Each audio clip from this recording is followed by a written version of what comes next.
So ngayon mga kababayan, ito po yung ating reaksyonan ay patungkol po ito sa ang bilis po ng karma. Mga kababayan, ang bilis ng karma na nasagap, no? Hindi na traffic ang karma, hindi na late, at higit sa lahat, hindi po sumabit. No, ang karma po mga kababayan kay Medial Dia ay ang bilis. Wala pang 3 segundo pagkatapos niyang sabihin na ang ating presidente sana mag-resign na kasi kung hindi, kunin ka ni Lord. Tapos nagulat tayo, biglang gumaganon. Biglang inatake sa nguso, sa kadaldalan. Ayun, kinarma, di ba? Alam mo yun, sa totoo lang mga kababayan, no, grabe ka sagrado talaga si PBBM, no?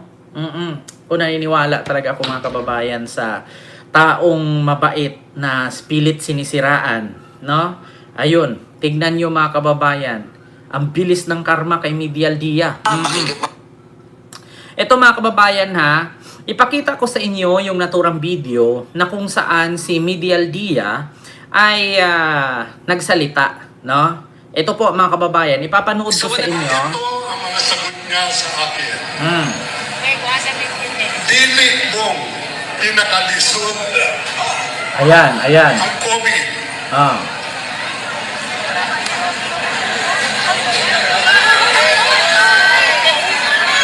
Dili mong pinakalisod ang COVID.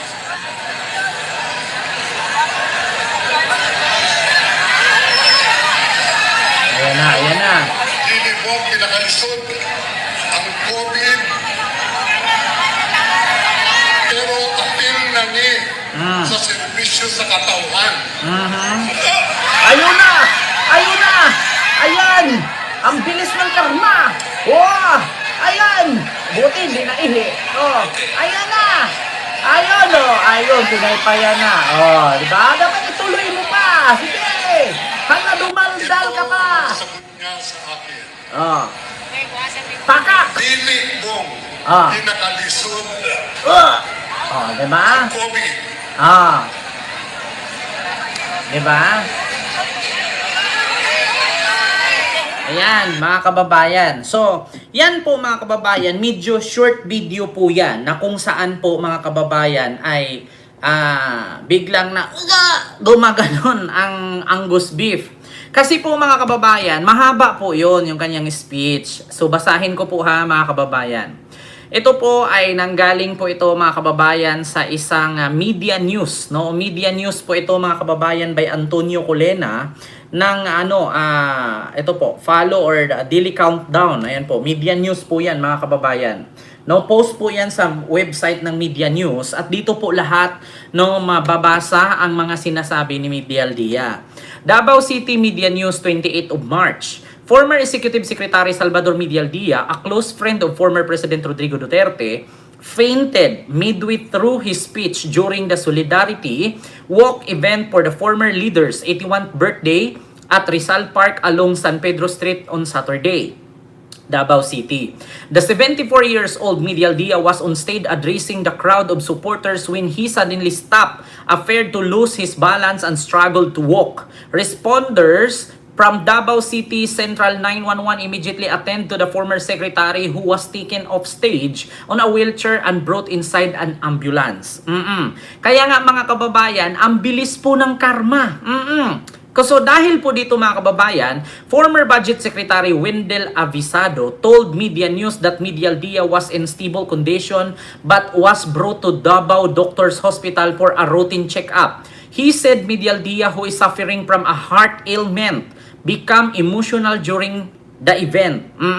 Avisado and Medial Dia both served in the cabinet of former President Duterte. Medial Dia accompanied Duterte when he was arrested and brought from the International Criminal Court ICC on March 11, 2025 and represented him during his first appearance before the pre-trial chamber on March 14. Several supporters joined on March Saturday, which started along Rojas Avenue, passing through CM Recto Street, Road, and San Pedro Street. Senator Lawrence Go recalled that while assisting Duterte, Medial Dia was taken to the hospital in the Netherlands.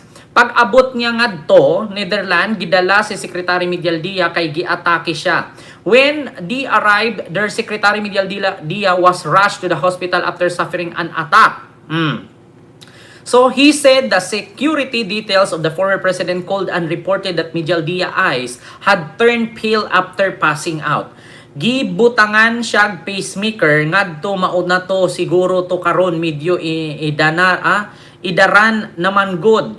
Medyo may edad na daw, 74 years old na si Secretary Mijaldea. He was implanted with a pacemaker due Secretary Mijaldea is now 74 years old.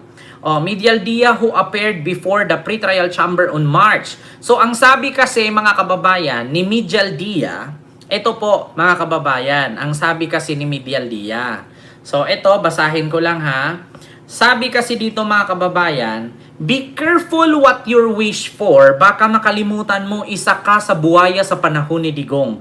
Muntik ka nang maging kwento na mild stroke si Mijaldea kahapon sa birthday celebration ni Digong sa Davao.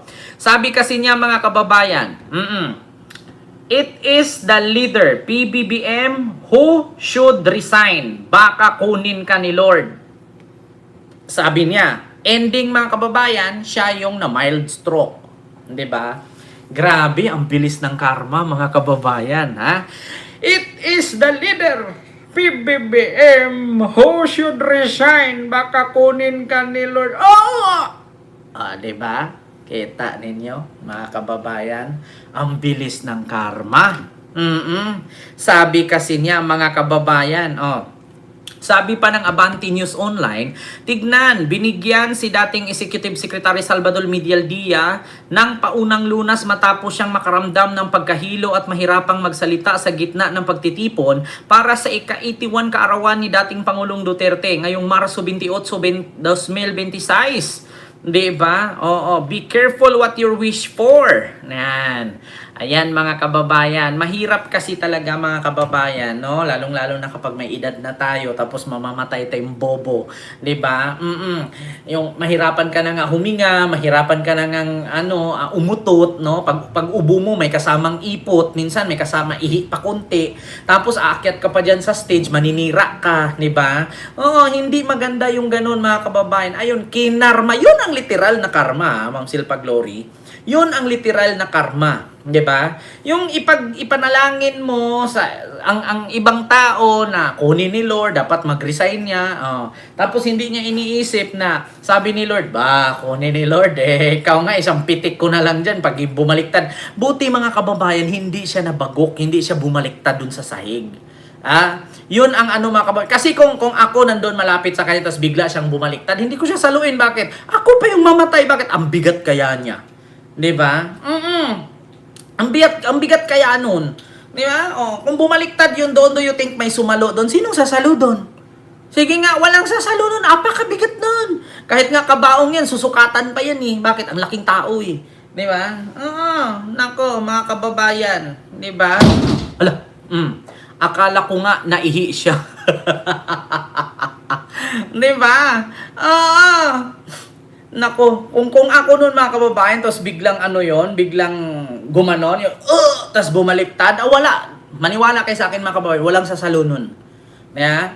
Kaya sabi ko sa inyo mga kababayan, iwasan nyo yung mga ganyan. Be careful what you wish for. Okay lang naman maganyan ka sa taong masama, sa taong demonyo, sa taong makasalanan. Pero mga kababayan, yung tao na ni minsan hindi ka naman kinurot, ni minsan wala kang narinig maskin masakit na salita mula kay BBM, tapos gaganyanin mo, talagang karma ang balik sa'yo. Diba? Oo, diba? Ma'am Palagyo din, Pila Jo, ayan, Den. Hello po sa iyo, ma'am. 'Di ba? Kahit tanungin ko ngayon mga kababayan, ito sa mga DDS baka sabihin nila, bakit mo nasabing kinarma Kent? Ganyan. Hindi ba karma ang tawag doon? Bakit? Tanungin ko kayo mga DDS. Ni minsan ba may narinig kayong masamang salita mula kay PBBM laban kay Mijaldea kung bakit sabihin ni Mijaldea na mag-resign siya kasi kung hindi kunin si PBBM ni Lord?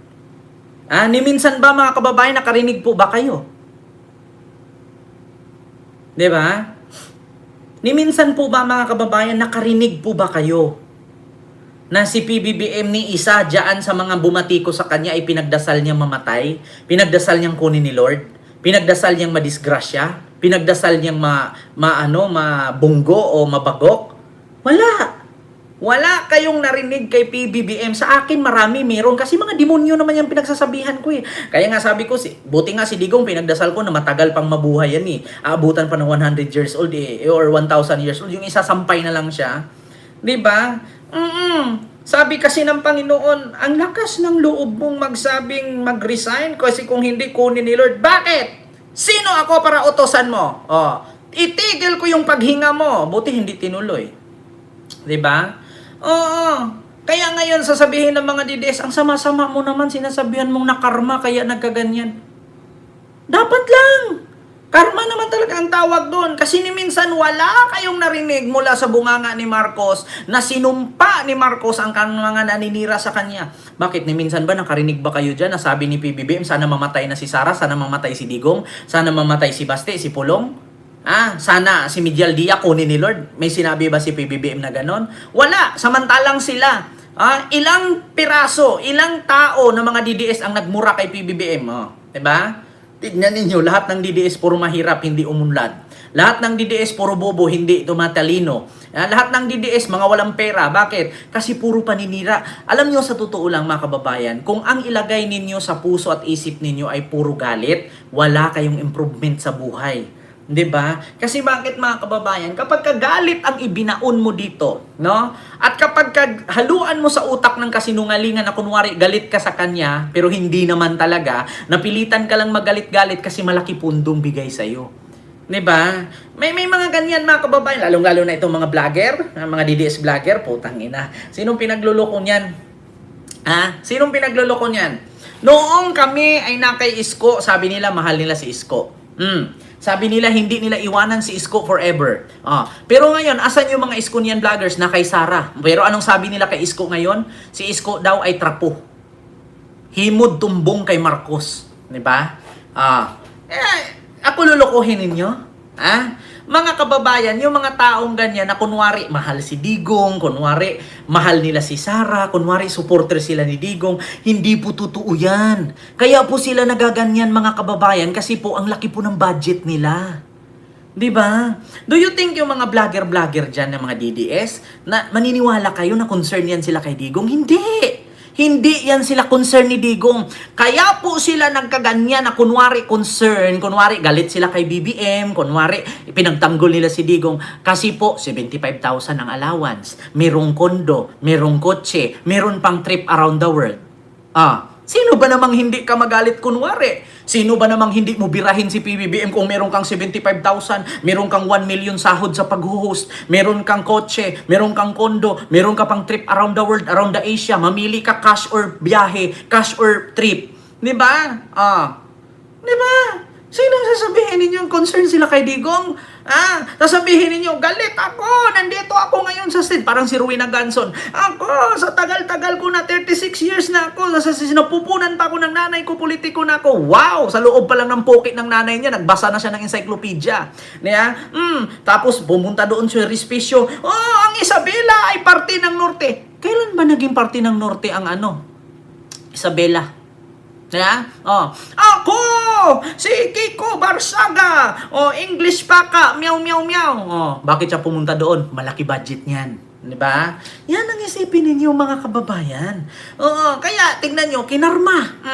Wala naman. Diyos ko, mag-speech ka na nga lang dyan. Happy birthday, Mr. President Duterte.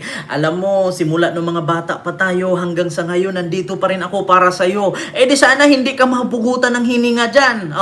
Yan ginawa. Is the President, PBBM, resign or kunin ka ni Lord? Diba? Yan. Nakarma. Pwede naman ka mag-speech dyan na walang halong paninira eh. Ang ginawa mo kailangan may pakapimpi. Diba? Ay, nako. Ayan. Tapos sasabihin, mahal na mahal si Tatay Digong. Tumakatay kaya, kala nyo, kamukha ninyo, tangina ninyo. Wala nga kayo sa katiting ni Sara, sa mukha ni Sara, ni Pal, ni Pulong at ni Baste. Diba? Tapos tawagin yung tatay si Digong, luso. Ito namang mga Duterte, tinanggap na lang na tawaging tatay. Biruin mo, 68 years old, tatawaging tatay si Digong. Di ba? 72 years old, tatawaging tatay si Digong. So, ano yun? Laking insulto yun sa asawa ni Digong, uy. Kailan ba ako nagkaroon ng anak na bobo? Kailan ba ako nagkaroon ng anak na pangit? Diba? Kaganda-ganda ko, lahing German, tapos nagkaanak ako ng lahing German Shepherd. Diba? Tapos sa tawag ng tatay sa asawa ko, mga pangit naman. Hindi ba kayo nahihiya kay Pulong, kay Basti, at kay Sara? Hindi kayo magkamukha, tapos tawagin yung tatay si Digong? Diba? Ang papangit ninyo mga nilalang. Yeah? Si Sara, si Pulong, si Basti, mga bilyonaryo niyan. Tapos kayo tawagin ninyong tatay, ano yun, makikibalato? Diba? Taga Norte, mega love shoutout po. No? Kumusta kayo dyan? Ay may nagpalipad. Ayun, 20. Ano tong palipad? $20 si Ma'am Selpa Glory. Ayun, maraming salamat po. Ma'am Selpa Glory, no? Sa yung super chat. Thank you so much po. May napanood akong vlog nga isang magaling magbasa ng tarot. Hindi talaga magtagumpay ang kasamaan ni Sara Sayad. Madami talaga silang kasamaan. Yung ano ba yun, yung babae ba yan na nagbablog, yung tarot or yung bakla? May bakla kasi mahaba ang buhok na nagtatarot card. Tapos meron ding babae, yung baklang payat. Tapos meron si G. Costora. Tapos meron isang babae. Diba? Mayuluhan ka na. Sana mamatay na. Hihihi. Ano daw? Mayuluhan? Mayuluhan. Ano yung mayuluhan? Anong klaseng dialect yan? Diba? Daming nakaw pera pang bayad ng kunwari trolls. Diba? Diyos ko, sinabing trolls. Nako. Hindi nyo na pwedeng itanggi yan, mga DDS, na hindi kayo trolls, wala kayong trolls. Si Isko nga, pinutakti ninyo eh. Biruin nyo ha, mga kababayan, lahat ng mga dislike kay Isko at angry comment, mga Taiwanese, Thailander, Vietnamese, Cambodian, yun yung mga account.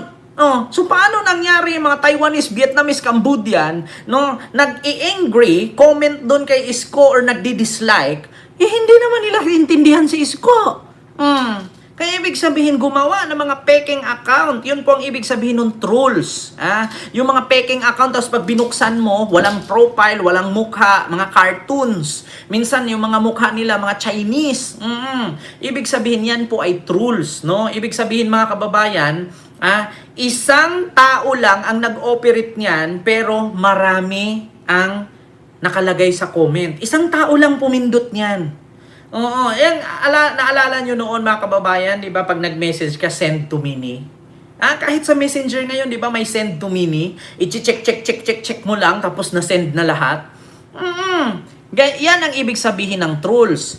Yung naka-profile Chinese, tapos pag binuksan mo, naka-lock yung profile, tapos minsan, ang mga mukha nila, mga Vietnamese, Taiwanese, tapos yung mga pangalan nila hindi maintindihan, pero nagko-comment sila sa mga live, sa mga Facebook post. Biruin mo mga dayuhan, nagko-comment na. Di ba? Ano to? May luluha, ibig sabihin may iiyak. Di ba? Mark po lahat. Di ba? Sabi ni Nana ko Friday. Kaya nga, yun mga kababayan, at lang friend, kakagawa lang. I'm watching from Surigao del Norte. Oy, may galap shoutout dyan, Agustin, no? Obal sa Surigao del Norte. Oy, merong pinakalat na naman mga DDS ngayon na ang ang Davao del Norte daw nakipag-usap sa Malaysia para mag-angkat daw ng gasolina. Sumagot ang Malaysia, wala daw ganun. Di ba, mga kababayan? Sumagot ang Malaysia, wala daw ganun. Diba? Kita ninyo? Tapos ang sabi pa nila, ang Brunei daw nagpadala ng gas. Putang ina. 16 ka gasoline station sa Davao. Nagsara. Paano? Akala ko ba mayroon kayong gas yan galing Brunei? Bakit nagsara kayo? Diba? Grabe ang mga DDS ngayon mga kababayan, yung pakalat nilang fake news na Davao del Norte daw nakiusap sa Malaysian government para mag-angkat ng gasolina. Ending, sumagot ang Malaysian government, wala pong ganong usapin, wala pong ganong kasunduan. At never po kami magbibigay ng gasolina kasi crisis po ngayon. Diba? Yan ang mahirap sa mga DDS. Tignan ninyo. Di ba nag-training sila sa China mga vloggers? Totoo yan, Ma'am Silpa Glory. Inamin yan ni Trixie. Di ba? Sagot ang hotel, sagot ang pagkain, no? Tapos mag-training sila ng 1-minute video paano siraan si PBBM. 'Di ba? Ay nako. Nakakahiya itong mga taong ito, puro kasinungalingan, sabi ni Milagros Calivo. Oh, totoo yan, yung mga DDS. Nako, grabe ka mga sinungaling yan. Itong mga DDS, pag tinanong mo yan, DDS ka ba? Hindi yan naamin. Bakit? Kasi kapag inamin nila na DDS sila, masasaktan sila. Tingnan mo, si Guanzon hindi daw DDS. Si Kiko Barsaga hindi daw DDS. Pero nandoon, iboto si Sara! Simula nung ako'y bata pa, nasa sinapupunan pa ko ng nanay ko, politiko na ako. Wow, nasa poke ka pa ng nanay mo, nagbasa ka ng encyclopedia, nagbasa ka na ng almanak at atlas. Grabe si Guanzon, no? Kakaiba. Meron pang Gloria Dictionary yan, volume 1 to 20. Paglabas nga niya, mga kababayan, doctorate na siya. Kaya yung poke ng nanay niya, tinirhan na ng anay, daga, ipis at bukbok Bakit? Kaya na puro libro, tinirhan na ng amag. Paglabas nga niya, mga kababayan, death anniversary na ng nanay niya. Mirahin mo yan, nasa sinapupunan pa ako ng nanay ko. Politika na ako. Putang ina mo, paano ka naging politiko? Ano ka? Nagbasa ka na ng libro sa loob ng poke ng nanay mo? Diba? Sinabi niya yan mga kababayan, hindi tayo nagsisinungaling dito, hindi tayo gumagawa ng kwento. Gusto niyo bang marinig? Gusto niyo bang marinig na sinabi ni Guanzon? Ilang taon ako sa politika. Sa tiyan pa lang ng nanay ko, 67 years old na ako ngayon. Diba? Sa tiyan pa lang ng nanay ko, 67 years old na ako. Putang ina mo, anong klaseng nilalang yung nanay mo? Dinaig pa yung kalabaw? Pag nagbuntis, 1 taon mahigit. Yung nanay mo, 65 years old ka na sa loob ng sinapupunan. Tangi, kaya pala lumabas ka sinto Diba? Kita mo yan? Nasa loob pa ako ng sinapupunan ng nanay ko, 65 years old na ako. Politiko na ako. Putang inang yan, anong klaseng nilalang gano'n ka? Alien? Alien ba nanay mo? Diba? Pakinggan nyo Ilang taon ako sa politika. Sa tiyan pa lang ng nanay ko, 67 years old na ako ngayon. Diba? Sa tiyan pa lang ng nanay ko, 67 years old na ako ngayon. Tragis talaga, mga kababayan. Grabe, no? Grabe manglinlang si Guanzon. Ganyan din ginawa niya noon nung umakyat sa stage ni Mama Leni Robredo. Ending, si Mama Leni hindi nanalo. May balat kasi sa puday yan may balat sa puday. Bukod sa balat, may kamot pa. Pati nanay niyang namayapa, dinamay pa. 67 years old na ako sa loob ng sinapupunan ng nanay ko. Ano ka?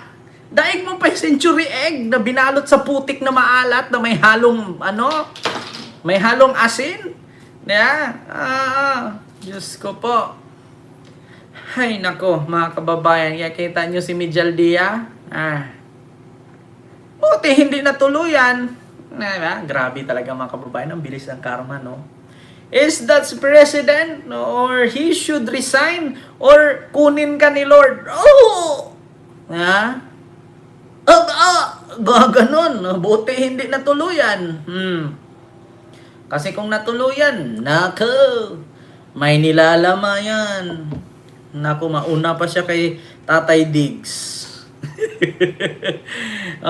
Mostly sa DDS account, na nagko-comment, walang picture at nakalak ang profile. Yes, Ate Dings TV, totoo yan. Kasi nga, yan mga trolls yan.